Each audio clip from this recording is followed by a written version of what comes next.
Boa noite a todos, muito bem-vindos. Bom, boa noite a todos, sejam todos bem-vindos. Estamos aqui mais uma vez, reunidos em nome de Jesus, né?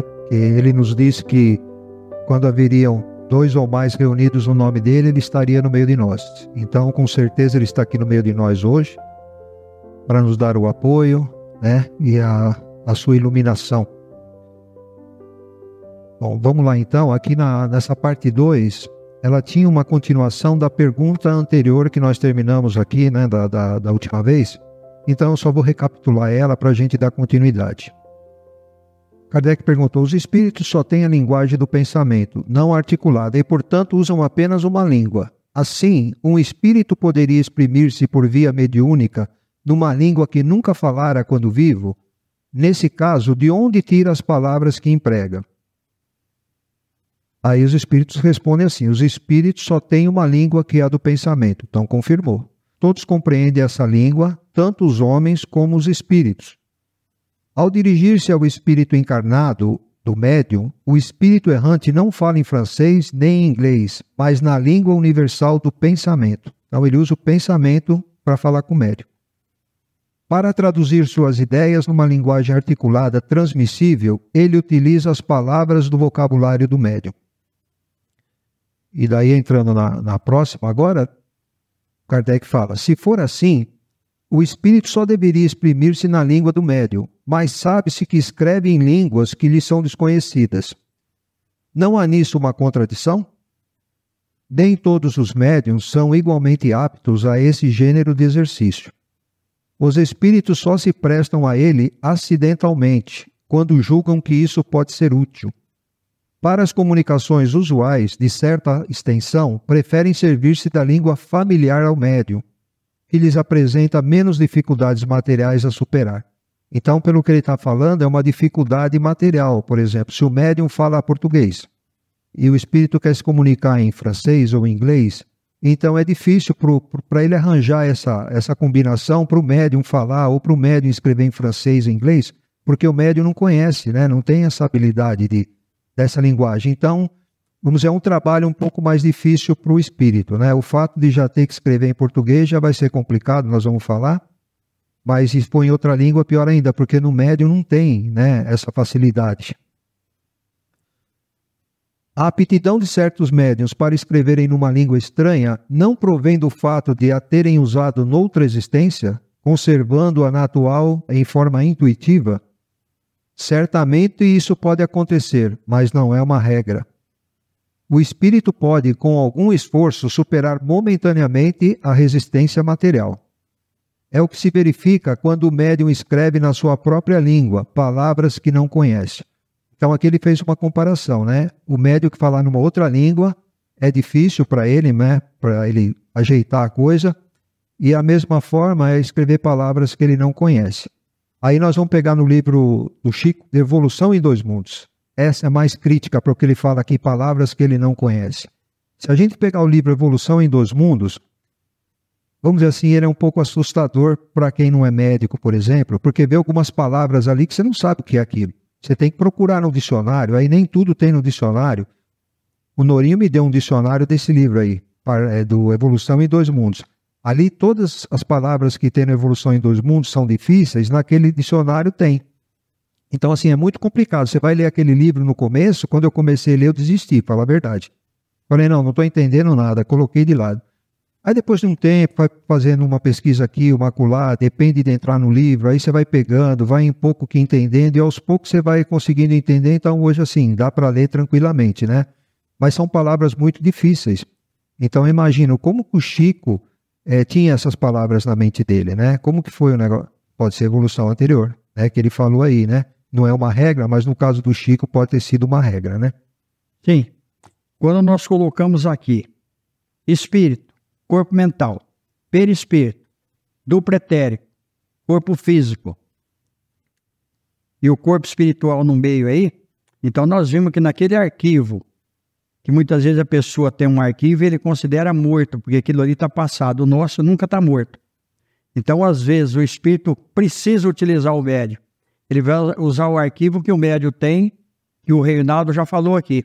Nós tivemos um caso interessante que eu vou novamente falar dele aqui, que a doutora Rosana estava junto na época. Uma menina da favela, ela estava com um problema seríssimo de obsessão. Na época a gente frequentava uma outra instituição, esse aí eu estou falando de 30 e poucos anos. Então não é só eu que sou velho não, né? Tem mais gente. Então olha só para vocês verem. O que aconteceu? A menina veio, ela recebeu um espírito que falava inglês, como só tinha uma pessoa culta lá que era a Rosana conversou com o espírito em inglês. Então foi um negócio impressionante que a menina realmente, ela era completamente analfabeta, mas ela tinha esse arquivo. Então por isso que eu falo que o Chico Xavier é maior que todos os espíritos que comunicaram por intermédio dele, maior que todos eles, porque o Chico Xavier tinha todos os arquivos que os espíritos precisavam usar. Olha que coisa impressionante. Como o Reinaldo está falando da Evolução em Dois Mundos aqui, quem lê um livro daquele lá vai ver a capacidade grandiosa do Chico Xavier. E quem assistiu às reuniões dele, como eu assisti, fica mais impressionado ainda. É isso aí. 18. Uma pessoa que não sabe escrever poderia fazê-lo como médium? Sim, mas compreende-se que haverá uma grande dificuldade mecânica a vencer, pois a mão não está habituada aos movimentos necessários para formar as letras. Acontece o mesmo com os médiuns desenhistas que não sabem desenhar. Aqui a gente pode ver, né, por exemplo, depois mais para frente eu coloquei, né, uma foto de uma criança psicografando. É como se a gente vê uma criança aprendendo a escrever. Né? Você vê a lentidão, a dificuldade, ela não tem os movimentos ágeis, né? Aí como o Chico escrevia rápido, né? Como tem médico que psicografa assim, psicografa numa rapidez medonha, né? E então é isso aí, né? Então ele fala assim, pô, vai falar em outra língua, ele já não tem habilidade, né, da outra língua. Aí ele não sabe escrever, por exemplo, ele não consegue, vai ser difícil vencer esse movimento, né? Essa sincronização para ele escrever, né? Um médium de inteligência bem reduzida poderia transmitir comunicações de ordem elevada? Sim, pela mesma razão que um médium pode escrever numa língua que não conhece.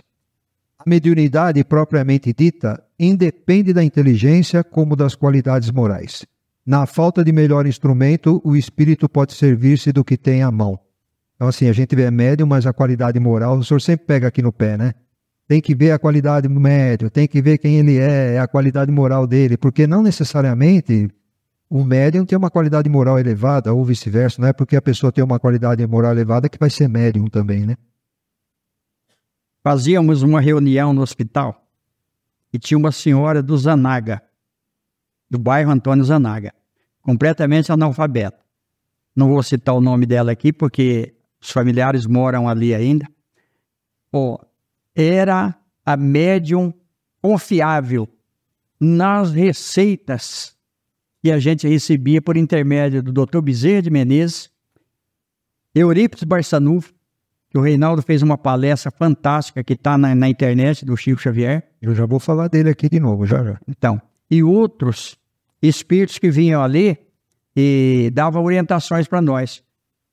Por quê? Porque ela tinha capacidade moral e ela tinha esse arquivo que nós falamos. E aí, se a gente pegar o livro A Vida Fora da Matéria, que não é nem livro espírita, é do racionalismo cristão, nós vamos ver isso daí. E vamos pegar um outro livro do Gabriel Delany, Evolução Anímica. Nós vamos ver uma série de coisas. Depois da Morte, Leon Denis, e uma série de livros fantásticos da doutrina espírita que vai nos orientar. Nós vamos entender tudo sobre a nossa vida, porque é da nossa vida que está falando aqui. E é da nossa vida atual. Apesar do livro ter escrito em 1861, se não me engano, né? Mas olha como está atual. É isso aí, 1861, né? Aí ele continua a resposta aqui, ó. Mas é natural que para as comunicações de certa ordem prefira o médium que lhe oferece menos obstáculos materiais. E há ainda outra consideração. O idiota frequentemente só é idiota pela imperfeição dos seus órgãos, pois o seu espírito pode ser mais adiantado do que se pensa. Isso é fantástico.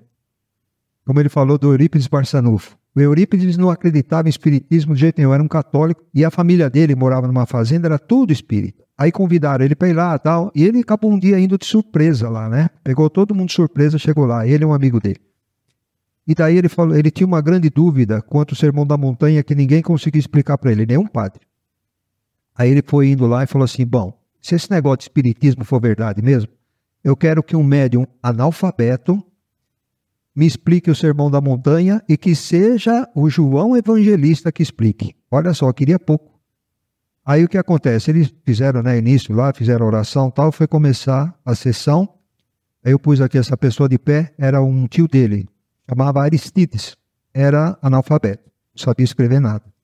Ele simplesmente levantou, começou a explicar o Sermão da Montanha, como que uma explicação que Eurípides nunca havia tido antes, entendeu tudo, e no final ainda ele termina, o espírito, João, o Evangelista. Aí Eurípides virou espírito, e era um médium analfabeto. Como se explica a aptidão de certos médiuns para escreverem versos, apesar de sua ignorância em matéria de poesia? A poesia é uma linguagem. Eles podem escrever em versos, como podem fazê-lo numa língua que desconhecem. Além disso, podem ter sido poetas em outra existência. Como já disse, os conhecimentos adquiridos nunca se perdem para o espírito, que deve atingir a perfeição em todas as coisas. O Chico escrevia versos. Aí nós vamos falar do Parnaso, então, do Além Túmulo agora. Ele tem uma entrevista lá, entrevista não, quando ele foi naquele programa Pinga Fogo lá atrás, ele começou a falar que ele tinha que trabalhar no armazém e ia regar uma plantação de alho, acho que era, sei lá o que era, uma plantação. Ele ia regar no fim da tarde e os espíritos iam conversar com ele. E aí apareceu um espírito chamado Augusto dos Anjos, poeta. E ele falou que ficava conversando, que ele gostava de escrever no campo, tal, não sei o quê. E o Chico, com as palavras difíceis, ele falava e o Chico não entendia, tal. Aí a poesia chama Vozes de uma Sombra, Vozes de uma Sombra, do Parnaso Além Túmulo. E aí o Augusto dos Anjos falou assim, olha, a sua cabeça não compreende mesmo, eu vou escrever o que dá para escrever. Mas assim, ele tinha na cabeça dele a estrutura da poesia para escrever em poesia. Quantas não escreveu no Parnaso de Além Túmulo, né? A expressão do pensamento pela poesia, o desenho ou a música depende unicamente da aptidão do médium ou também do espírito comunicante. Algumas vezes do médium, outras do espírito. Os espíritos superiores possuem todas as aptidões, os espíritos inferiores têm conhecimentos limitados. Por que motivo um homem dotado de grande talento numa existência não o possui na seguinte? Não é sempre assim, pois muitas vezes ele aperfeiçoa numa existência o que começou na anterior. Mas pode acontecer que uma faculdade superior adormeça durante certo tempo para facilitar o desenvolvimento de outra. Será um germe latente que mais tarde germinará de novo, mas do qual sempre haverá alguns sinais ou pelo menos uma vaga intuição. 50 anos depois, Chico Xavier, Espírito Emmanuel, nós vamos ver ele reencarnado como escravo. Acho que todos já leram, os livros do Chico Xavier e do Emmanuel. Ele foi senador romano, ele dava aula sobre Roma como escravo. Então olha para vocês verem onde está o arquivo ali. Ficou adormecido outras aptidões que ele tinha, porque ele foi senador romano, mas ali ele estava numa posição. Então a posição dita muito a missão do espírito. Quando falou aqui do idiota, que o espírito é muito inteligente. O corpo não oferece condições. É a mesma coisa da gente dar um instrumento, por exemplo, um violão sem corda para um bom músico. Ele não vai tocar nada, apesar de ele ser um bom músico. Então é muito interessante isso aí. Olha o valor da reencarnação. Olha como que nós devemos valorizar a nossa reencarnação. Nós estamos aqui lúcidos, nós chegamos até aqui. Acho que todos nós estamos enxergando razoavelmente bem. Eu já não estou enxergando muito bem, nem escutando, mas não tem problema. E primeiro minha mulher gritava, eu achava ruim. Agora se ela não gritar, eu não escuto, então eu fico quieto. Então olha só para vocês verem. A gente às vezes reclama ainda. A gente poderia estar num corpo desse. Então por isso é que a gente tem que mudar a nossa vida sempre para melhor, para que a gente possa ter uma reencarnação melhor que essa ainda, numa próxima. E se nós estamos aqui é porque nós queremos isso para nós. O espírito comunicante compreende todas as línguas, pois as línguas são formas de expressão do pensamento e o espírito compreende pelo pensamento. Aqui ele está falando meio que um resumo do que nós vimos, né? Mas para transmitir esse pensamento, necessita de um instrumento. Esse instrumento é o médium. A alma do médium que recebe a comunicação do espírito só pode transmiti-la através dos órgãos corporais. Esses órgãos não podem ter para a transmissão de uma língua desconhecida a flexibilidade que possuem para a língua familiar. Os espíritos acham a linguagem humana muito lenta em relação à rapidez do pensamento, tanto assim que a abreviam o quanto podem, impacientam-se com a resistência mecânica da transmissão e por isso nem sempre o fazem. É aquela história da psicografia, quem já viu aquela rapidez que se faz, né? E as letras às vezes são muito atrapalhadas, né?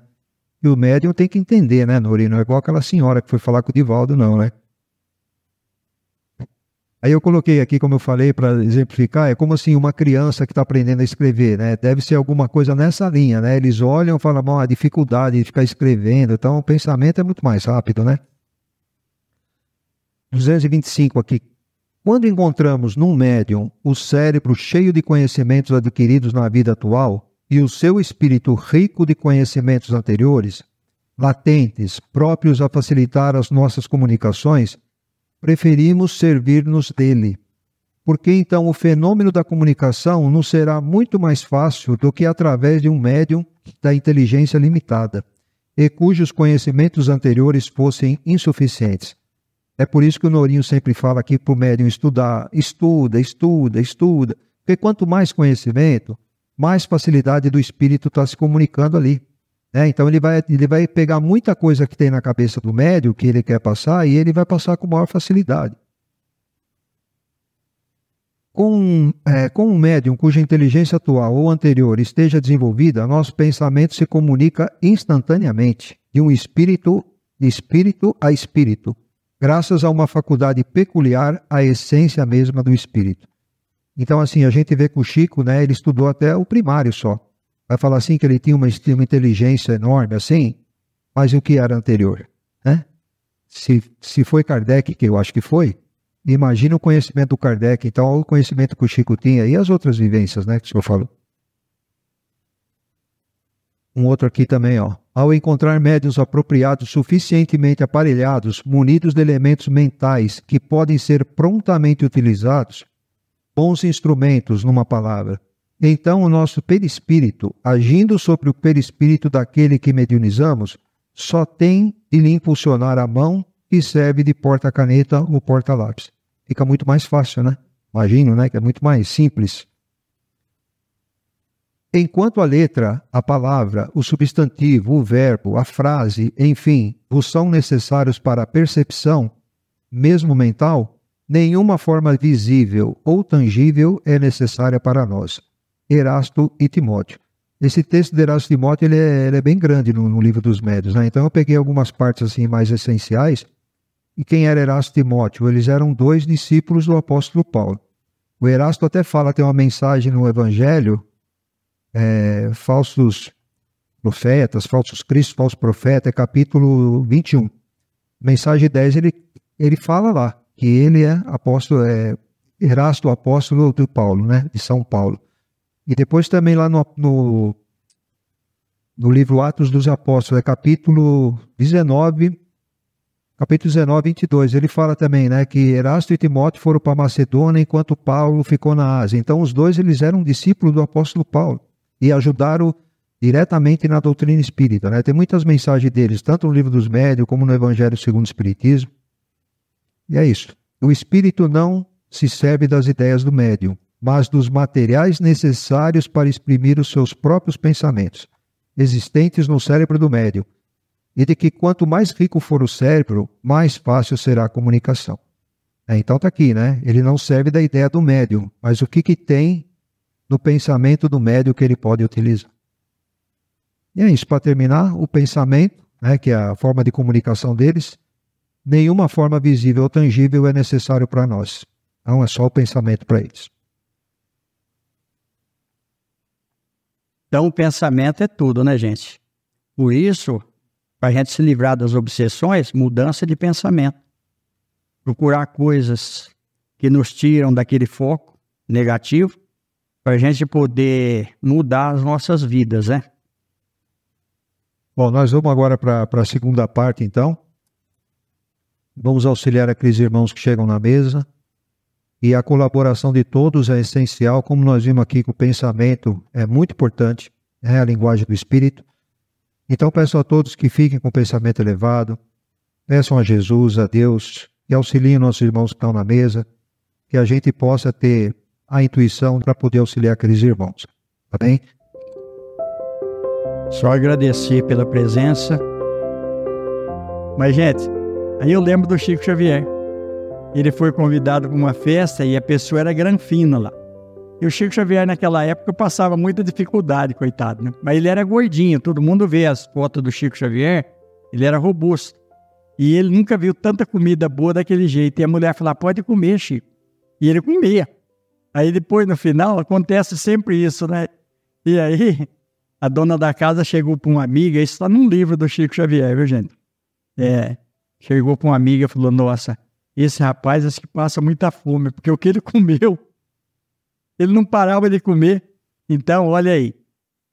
Gente, que Deus nos abençoe, que Jesus nos ilumine, que a gente possa ter muita saúde, muita paz, continuar na trilha do Cristo, que ele disse que ele é o caminho, a verdade e a vida, e realmente é.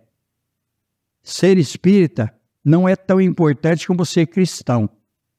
E para ser cristão tem que ter caridade, tem que perdoar, que é muito difícil, a gente conversa muito sobre isso daí, mas se nós estamos buscando alguma coisa melhor para a nossa vida, é porque nós queremos realmente mudar o nosso destino, porque o nosso destino, nós fazemos o nosso destino. Então depende de nós, não importa o que nós fizemos até agora de pouco, importa o que nós vamos fazer daqui para frente.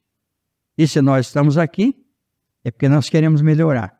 Nós já somos bons ainda, né? Nós não somos ruins. Porque nós estamos aqui, muitos não procuram.